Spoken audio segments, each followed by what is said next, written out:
Thank you, Father, and the Son, and the Holy Spirit. Well, as we know, garment covers all the defects and lack of beauty in a human person, and cannot be laid aside without violating modesty. So when our first parents sinned, God Himself made them garments of skins, that they might be decently covered. And so when one has a defect in one's body, such as a badly healed wound, a garment covers such a defect and hides it from the sight of men. Here we have a type of charity, for charity, according to St. Peter, covers a multitude of sin.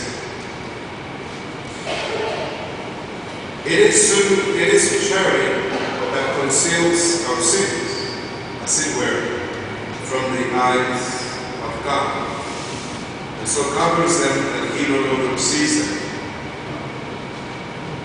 If you remember the case of St. Mary Magdalene, she was so notorious, so public a sinner, that people pointed their finger at her.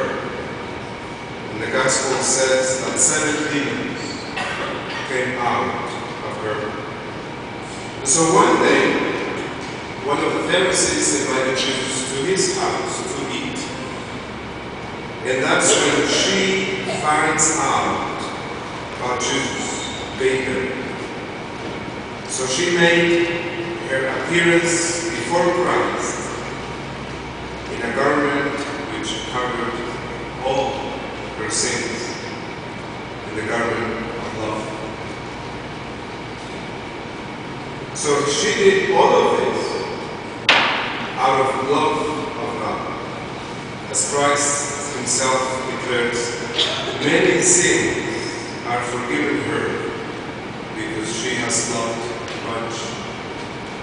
So with this we understand that forgiveness is promised in proportion to love. So I would have to ask you, when was the last time you came with this disposition to confession? As covering yourself with the virtue of charity. St. Peter Chrysologus says, "Do you wish to be absolved from your sins? Love them, because charity covers a multitude of sins.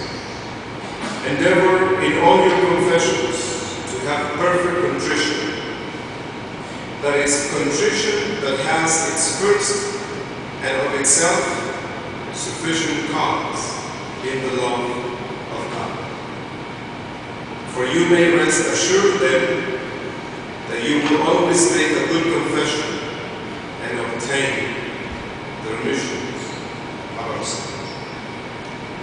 That simply means that we may come to confession either out of love of God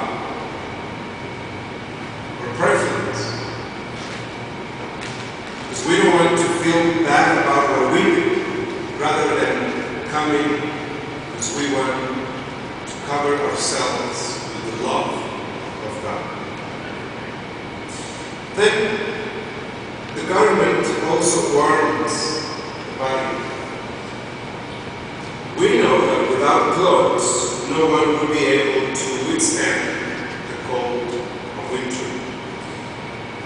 But being warmly clad, you can face the severest cold without injury. And you and I know that charity warms the soul still more than the garment warms the body, and inflames it with all that is good and pleasing to God. That is why sacred scripture says that love is stronger than death. St. Augustine says, as no medicine can enable us to resist death when it comes, and it avails nothing to be a king or emperor, since death conquers everything.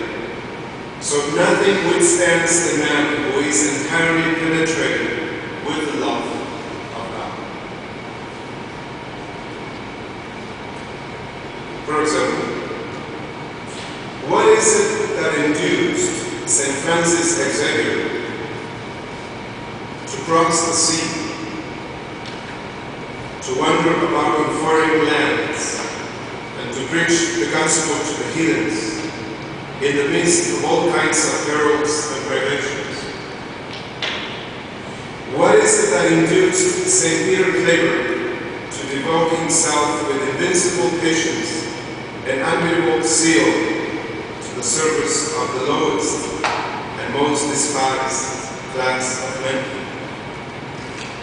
What is it that induced St. Vincent de Paul to suffer himself to be trained in a galley so that one man might be liberated from captivity?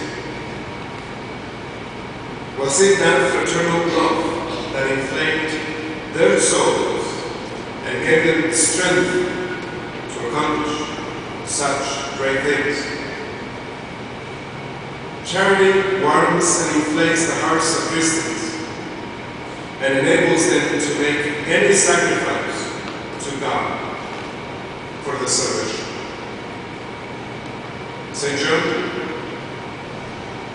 in the book of Revelation, taking place our Lord Jesus, he says, it will be better for you to be hot or cold. If you are warm, I will vomit you from my mouth. On the other hand, charity also protects the soul against injuries like sin. Because as long as we live, we are tempted to pride, avarice, impurity, anger, and some other sins. It is only charity that resists all these temptations. So if a man truly loves God, he can exclaim with St. Paul when he says, who can separate us from the love of Christ? Is it persecution, tribulation, distress, famine, danger?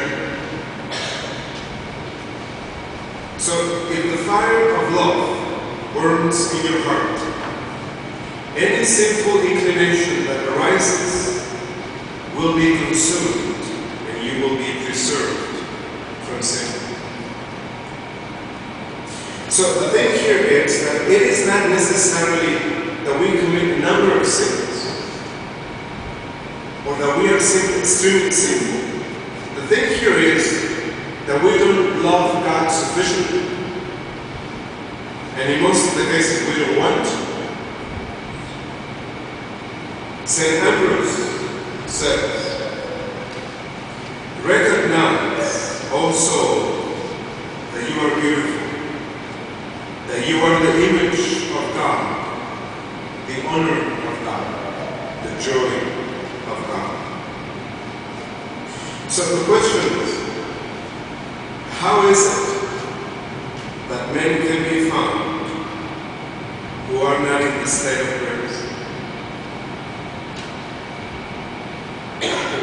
Those who have been invited to the wedding in the gospel neglected to go. They were not worthy.